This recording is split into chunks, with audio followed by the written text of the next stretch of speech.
and gentlemen, this fight is 3 rounds in the APFC welterweight division, sponsored by Jelly Sosas and Cubanitas Restaurant. And now introducing first, fighting out of the blue corner, a mixed martial artist. He stands 6 feet 2 inches tall. Official weight, 167.5 pounds. Coming in tonight with a record of 2 victories with no defeats. Fighting out of Chicago, Illinois, by way of Alagir, Russia, Khetag Moraov.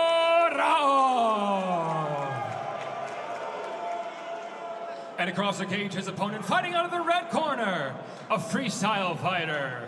Standing 5 feet 7 inches tall, official weight 170 pounds. Coming in tonight with a record of 1 victory with no defeats, damas y caballeros, representando a Oaxaca, Mexico, and fighting out of Milwaukee, Wisconsin, Leonel El Niño de Oro Sabala. And your referee in charge is Tom DeVellis. David, definitely the biggest pop of the night so far for El Niño de Oro, Leonel Sabala. Definitely fan favorite right now. But surely none of that matters as the cage doors get shut. It's Moraov versus El Niño de Oro. You can definitely feel the buzz in the atmosphere tonight. And here Sabala gets right off to his wrestling. Good shot attempt, however, Moraov answers with great hip pressure. Counters. Now he's in a double overhook position here against the cage. When I asked Sabala if there was anything else he's known for, maybe in the gym, he says, well, for a while, they were even calling me Red Sun because I was hitting so many arm triangles in the gym. I said, let's stick with El Niño de Oro, but Red Sun's not a bad moniker either. There he lands a nice leg kick, but immediately making him pay with a takedown is Moraov. Moraov did a great job catching that kick and throwing his strike right down the middle, and he's just relentless with his punching here. The way Sabala is pressing forward, clearly he's drawing in some of that energy from the fans. But the question is, will he be able to harness it properly and not get too reckless against Moraov? Definitely feeding off the energy of the crowd, but I think he also just knows what he's matched up against here tonight.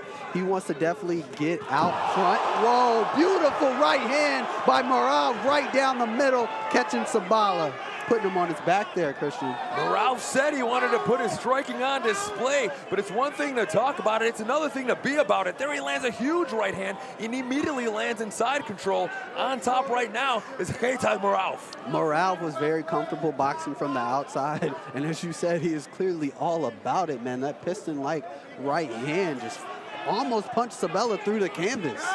And now in full mount, if you're Sabala, you are potentially in a world of trouble, but he gets his way back up to his feet.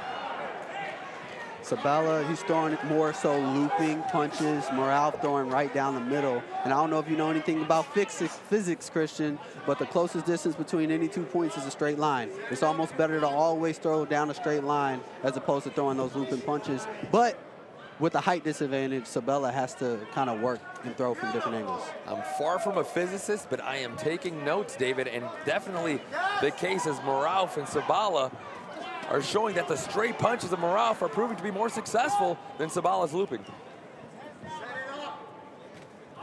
Beautiful jab right there by Moraov, and just sticking and then moving in and out.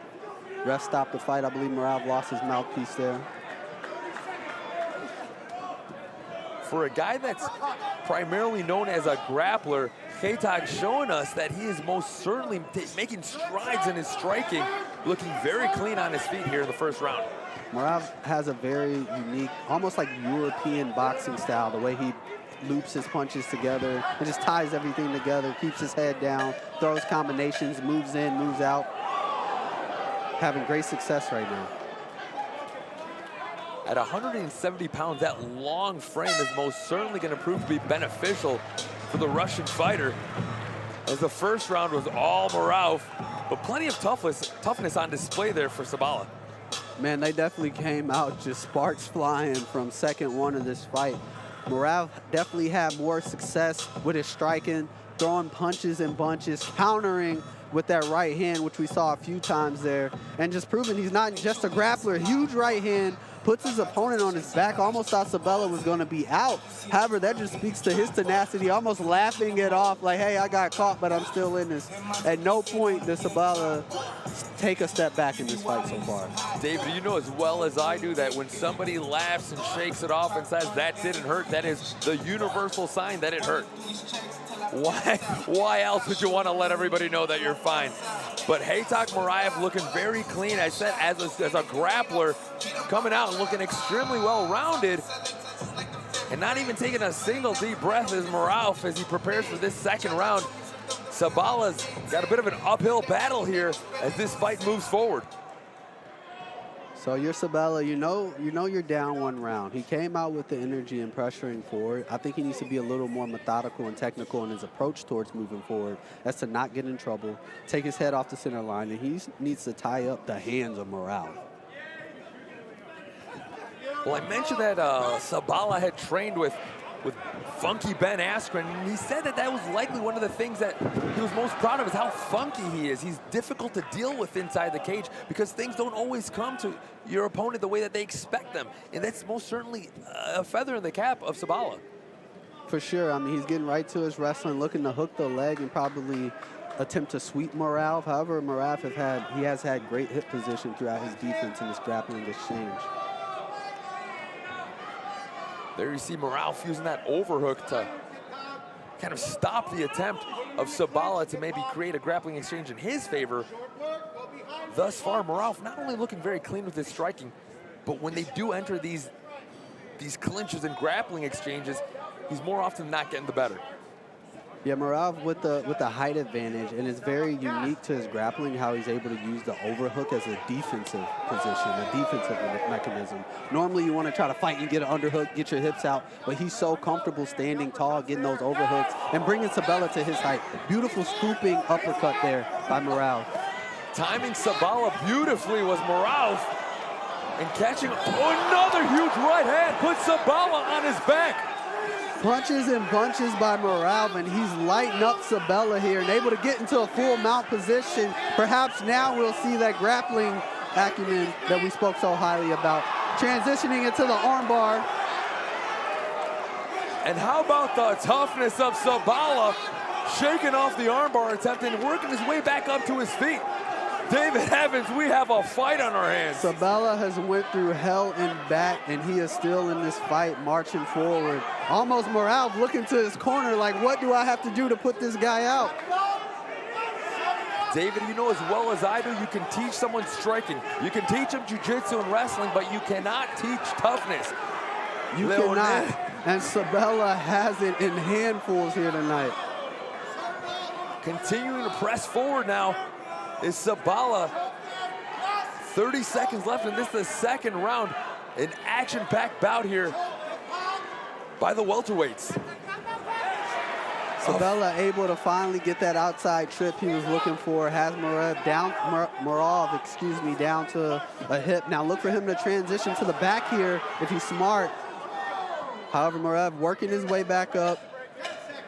Comfortable using that overhook because he knows his opponent's shorter, so he can get that overhook and kind of stretch Sabala out. He knows he can't go for the leg attack there. Let's go ahead and play devil's advocate here real quick. If you're Moraov, you've pretty much thrown your best techniques. You've gotten some knockdowns. You've wrestled the heck out of him, but you still can't put him away. What does that do to your mindset approaching this third and final round, David? Devil's advocate, that's a great movie word to Al Pacino there. But if I'm Moraov, you just got to keep doing what you're doing. Don't focus so much on his opponent getting back in the fight. We saw him look out to his coaches after he got a knockdown right there, as we saw Sabala just kept coming forward, stuck to his wrestling, and just pressure, pressure, pressure. If you're Moraov, you just got to keep throwing, keep landing, and keep having success.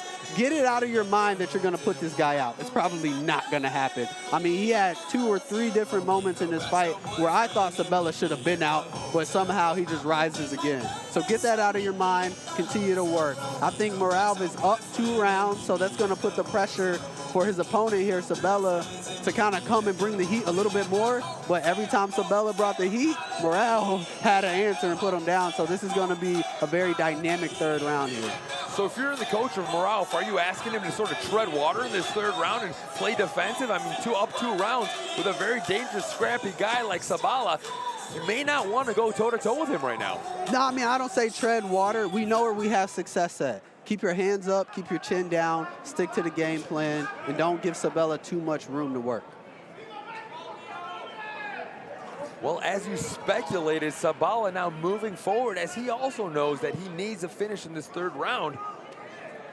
And if you're Moraov, you've likely expended a fair amount of energy putting that kind of pressure on Sabala for 2 straight rounds. Sabala, he's gotten in some great shots, some great leg attacks. I think the height disadvantage is kind of working against him, and what he needs to do is switch up his approach to the grappling. He needs to start up top to not only tie up Moraov's hands, because Moraov, when his hands get free, he's throwing punches and bunches and he's landing, but maybe start up top and work your way down low. A fantastic assessment, David. We'll see if he can implement something of the likes. Right now, it's a potential guillotine attempt he was looking to do there. I mean, at this point, if you're Sabala, you're likely swinging for the fences. For sure, but you want to be smart because we know Moraov has that piston-like right hand, which he's landed a few times tonight. Landing there, though, it was Sabala with an awkward, like you said, funky hand right to the chin, a straight sort of uppercut type shot. Found its mark as Sabala continues to pressure forward. Sabala, he has some great dirty boxing, just slipping and rolling with the punches, but letting his hands go in the transitions, and then looking to change level and get to the leg attacks here. As the chants of Leo pour down in the Baird Center, as they implore their fighter with just over 80 seconds remaining in this bout.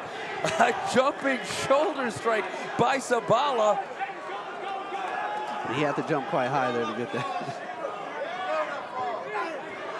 As a vertically challenged fighter myself, the struggle is real, and I know how that goes. Pressing forward is El Niño de Oro.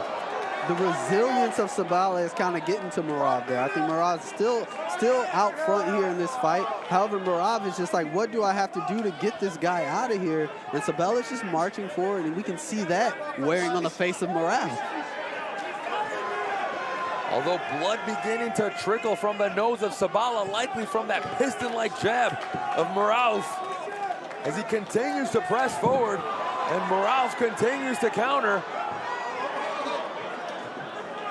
Doing a good job of checking his weapons there was Moraov, as he almost unleashed a head kick to the downed opponent, but just pulling it back in time. 20 seconds left. These guys are just like rock'em sock'em robots at this point. The last 15 seconds of the fight here. Look for Sabala to just keep marching forward. He knows he's down.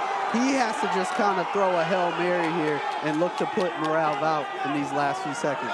A huge right hand for Moraov, finding the mark, where despite being up definitely 2 rounds, Moraov continued to land strikes up until the final bell, shaking his head as El Niño de Oro likely not pleased with what happened inside the cage tonight, but at the very least, he did go the distance. He exhibited a lot of toughness and a lot to work with for your coach, Red Schaefer.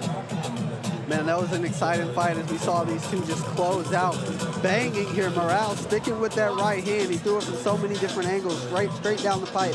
Was countering, throwing the uppercut here. I know it's still early in the night, but I'm going to put that one up for candidate of fight of the night. Most certainly a candidate for fight of the night, but we've got so much fight still ahead of us. The APFC Fight Fiesta is just getting going. This prelim card has been sensational. Plenty of finishes and some very exciting decisions, much like the one we just saw as El Niño de Oro took on Khetag Moraov. We wait our official decision as those cards are being tabulated. And the veteran voice of the APFC cage makes his way to the cage. We will be getting a victor very, very shortly. But Sabala and Moraov in an instant classic tonight. Let's go ahead and hear a decision from Michael Hansen. Ladies and gentlemen, after 3 rounds of action, we go to the scorecards. The judges scored the fight 30-27, 30-27, and 30-26. All for your winner by unanimous decision, Khetag Moraov. Khetag Moraov advances to 3-0. Facing likely his toughest opponent to date and potentially the toughest guy he's gonna see for the very near future. Leonel Sabala, tough as nails, but the skill set of Khetag Moraov incredibly impressive tonight.